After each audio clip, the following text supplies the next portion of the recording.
Welcome back to the deep dive. Today we are taking a really fascinating and fundamental journey into the building blocks of life, amino acids and peptides. That's right. We're going far beyond the basic structure you might remember from high school to, really understand the chemistry that dictates virtually all cellular function and even disease susceptibility. It's so easy to just file these molecules away as protein parts, but our sources, they immediately show us why that's a huge mistake. Right. These alpha-text amino acids are the essential monomers, for sure, but their derivatives participate in just this wildly diverse range of cellular functions. We're talking nerve transmission, the biosynthesis of vital molecules like porphyrins, purines, pyrimidines. Which make up our DNA and RNA. Exactly. And here is the immediate real-world connection that I think just perfectly frames the value of these molecules. It's the conservation mechanism. Oh, yeah. I mean, you, the listener, filter over 50 grams of free amino acids every single day through your kidneys. 50 grams. That just sounds like an incredible amount of critical material. It is, and yet you almost never excrete free amino acids in your urine. The body reclaims virtually all of them.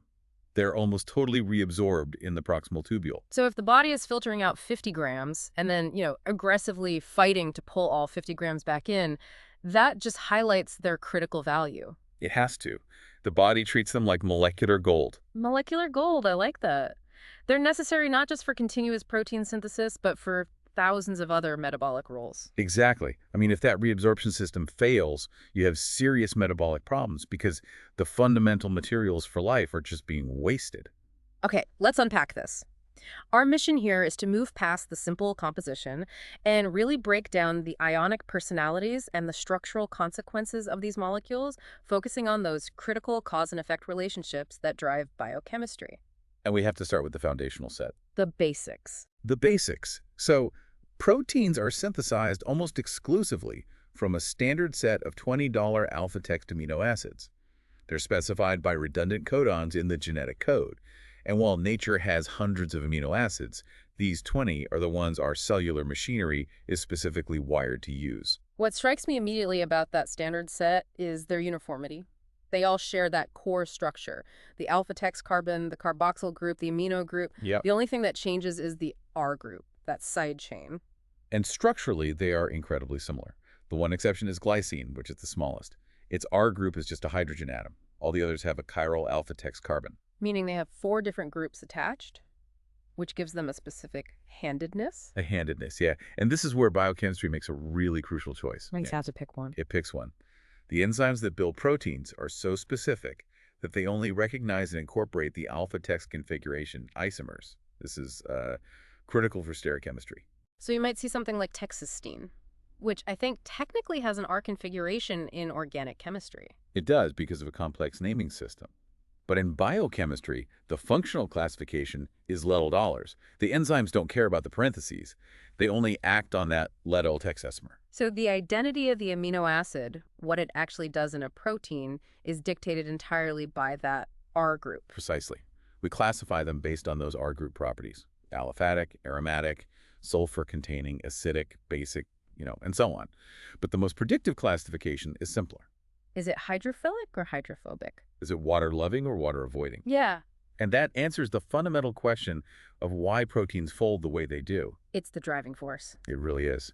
Hydrophobic groups, things like alanine, valine, leucine, they typically cluster in the interior of cytosolic proteins to minimize contact with the aqueous cellular environment. It's a purely thermodynamic decision. Okay, now we can't talk about the building blocks without mentioning the ultimate rule breaker, the 21st standard amino acid. Ah, yes.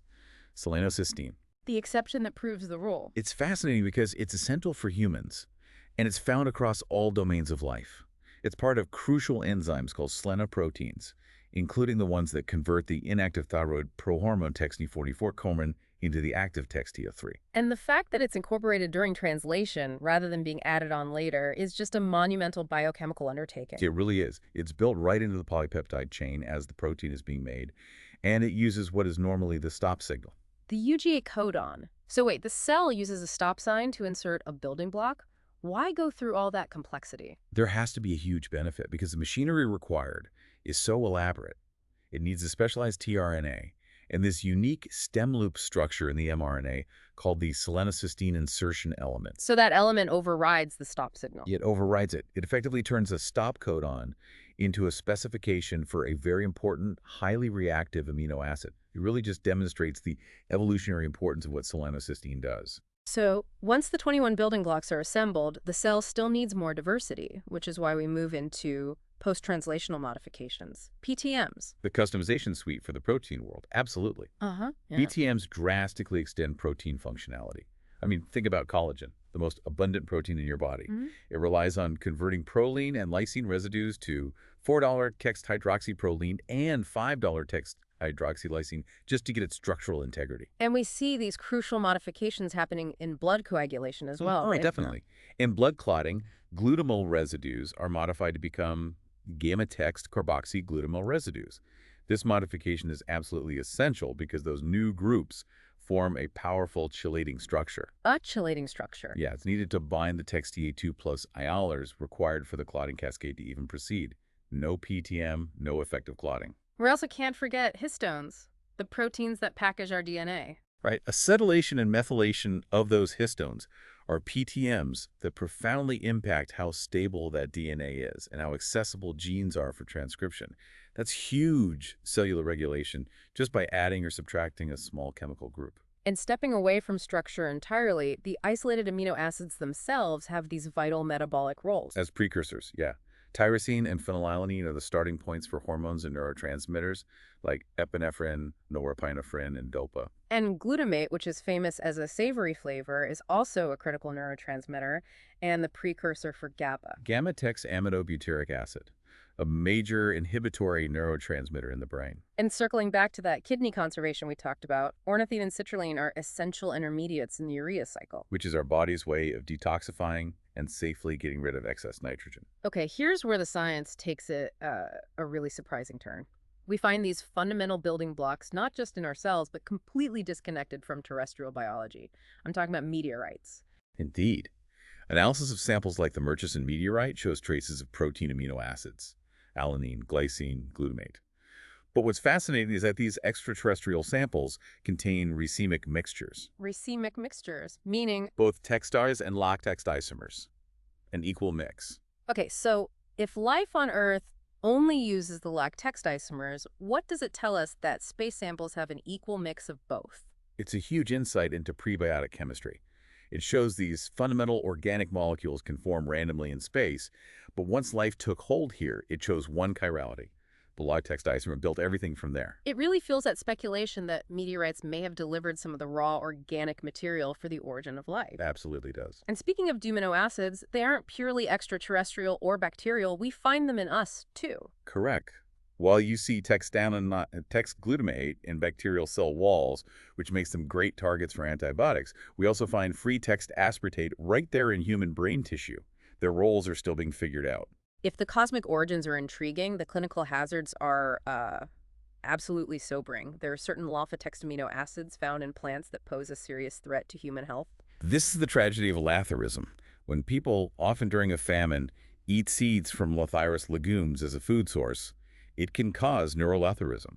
Which leads to this profound neurological disorder. It's progressive and irreversible, spastic paralysis of the legs. And the culprit is a specific neurotoxin called, well, it's a mouthful. It is beta-N-textoxyldale alpha, beta-text-diaminopropionic acid, or just ODAP. ODAP, much better. The key is that this toxin is an analog of a natural amino acid, so it can slip past cellular defenses and just wreak havoc. We see a related example with alpha, gamma-text diamidobutyric acid. And what does that one do? It inhibits ornithine transcarbamylases. And since ornithine is central to the urea cycle, inhibiting it causes a catastrophic buildup of ammonia. You get ammonia toxicity and a total metabolic meltdown. It's a perfect illustration of how a tiny chemical difference can turn a life-sustaining molecule into a poison. And this connection, it extends further, doesn't it? It does. The neurotoxic amino acid beta-text methylaminoalanine found in cycad seeds, has been linked to the high incidence of the amyotrophic lateral sclerosis Parkinson dementia complex in Guam natives. Because they consume the seeds or animals that ate the seeds? Exactly. It just underscores how critical even trace amounts of these non-protein amino acids can be. Okay, moving from toxicity to structure, let's talk about ionic behavior, how these molecules act in water. Right, because amino acids are not neutral, ever. They exist in this dynamic protonic equilibrium. So you should never visualize an amino acid in water with an uncharged COOH and an uncharged NH2. Never. At physiological pH of 7.4, the alpha-text carboxyl group is almost entirely deprotonated, so it's text-TO-day. And the alpha-text amino group is predominantly protonated, so text NH3 plus the L. So even though they are charged, they can still have no net charge. Exactly. A molecule with equal positive and negative charges is called a zwitterion, an isoelectric species. Yeah. No net charge overall, but it's internally ionized. The strength of these acidic or basic groups is expressed by the textamer. We don't need to get into the calculation, but the textamer tells us what the net charge on the amino acid is at any given pH. And that takes us to the text-berry, the isoelectric point. The text-berry is just the pH where the amino acid's net charge is exactly 0. Okay, so this raises a really important question. Why does PI matter outside of a chemistry class? It is absolutely critical for separation science. Like electrophoresis. Exactly. If you have a mixture of proteins and you run them at a pH of 7.0, a molecule with a PI of 6.0 will have a net negative charge and move toward the positive electrode. But a molecule with a PI of 8.0 will be net positive and move the other way. So PI is basically the roadmap for purifying proteins. It is. Now here's where it gets really interesting for me. The environmental impact on these charges. We tend to think of text-berry as this fixed number, but that is not true inside a protein. It's completely dynamic. The local environment profoundly affects the pKa of any group.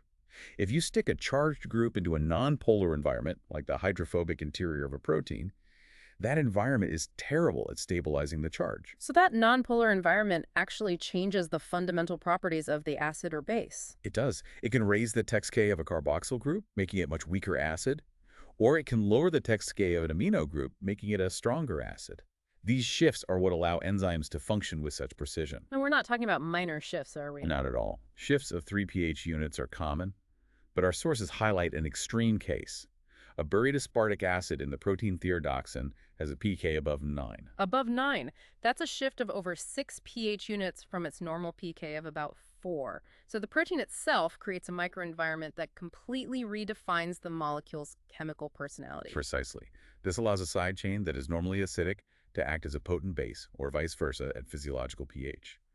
This environmental control is the essence of modern enzyme mechanics. So let's return to those R groups and their specific functional roles inside the folded protein.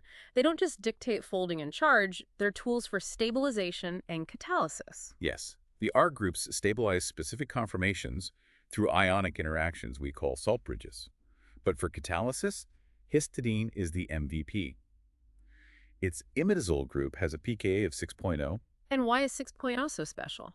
Because 6.0 is so close to neutral pH 7.4. This allows histidine to easily switch between protonated and unprotonated states.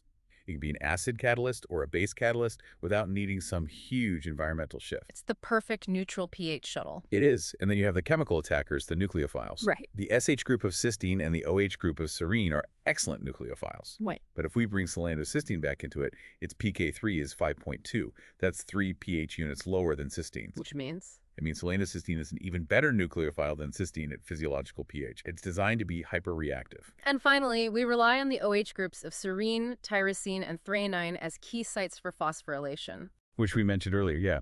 Adding that phosphate group is one of the most critical regulatory mechanisms in the cell. It's like an on-off switch for proteins. These subtle chemical properties translate directly into massive cellular control. That's it. Okay, shifting gears. Let's look at what happens when these amino acids link up to form peptides. They are joined by peptide bonds, and they become what are called amino acyl residues. Right, like alanine or tyrosine. And that sequence defines the primary structure. The convention here is rigid. Peptides are always written and synthesized starting with the free alpha-text amino group on the left, the N-terminus. But the truly crucial detail for structural biology is the rigidity of that peptide bond itself. It dictates everything about how a protein folds. Although we draw it as a single bond connecting the carbonyl carbon to the alpha text nitrogen, it has this partial double bond character because of resonance. And the consequence of that partial double bond is... Or no rotation. It prevents rotation. This constraint forces the 4 atoms of the peptide bond, the O, CN, and H, to be coplanar and semi-rigid. So free rotation is then limited only to the bonds connecting the alpha carbon. Exactly, and that severe limitation on rotation is what defines the geometry available for higher structures, like alpha-text homologies and beta-text sheets. It's essentially the chemical physics that makes a protein either a stable structure or just a misfolded mess. And just to show there are always exceptions, some peptides contain non-standard linkages. Yes, the tripeptide glutathione, for instance, uses a non-alpha peptide bond to link glutamate to cysteine.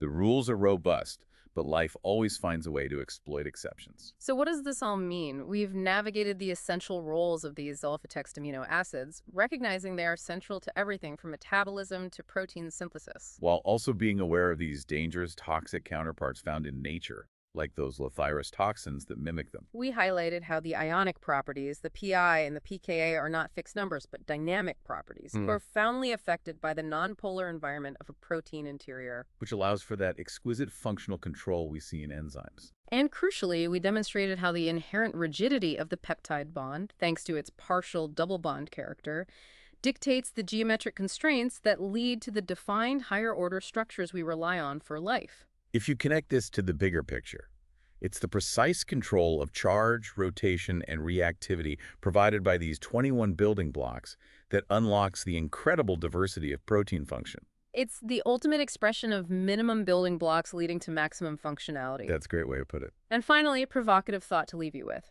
We mentioned the presence of racemic mixtures of D and amino acids in meteorites. The fact that these fundamental organic molecules, essential to life here, were generated extraterrestrially. It continues to fuel speculation about the delivery of these organic molecules to Earth. It suggests this deep ongoing connection between basic chemistry in space and the very origin of life on our planet. It makes you appreciate that the building blocks of life might have been travelers from deep space. Thanks for diving deep with us. We'll see you next time.